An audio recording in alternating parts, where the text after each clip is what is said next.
When you think of child abuse, oftentimes you think of a child that has been beaten, hurt.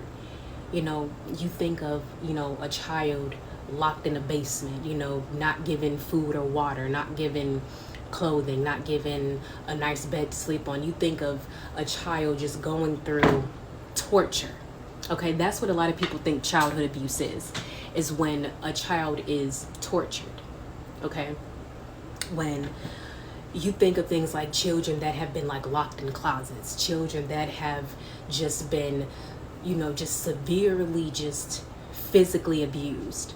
That's what a lot of people think childhood abuse is like. When you think of Dave Pelsler from A Child Called It, you think of children that have grown up in the system and how they were abused that way. They went through, molestation, sexual abuse. A lot of times people think that is the only childhood abuse that there is.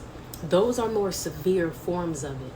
But the childhood abuse that is swept under the rug, that is often overlooked and glossed over, is the type of childhood abuse where it's not physical, it's not even sexual, it's emotional and it's mental abuse. And that is just as damaging because it causes brain damage to the child, and during their development and their developmental years, their brain was forced into survival mode, and their brain went under so much stress that it took a mental turmoil on them.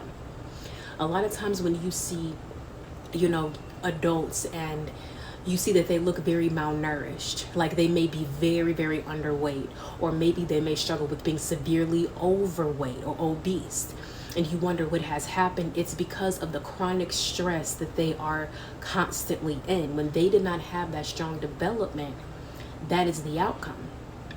A lot of childhood abuse came from parents that were their children's first bullies.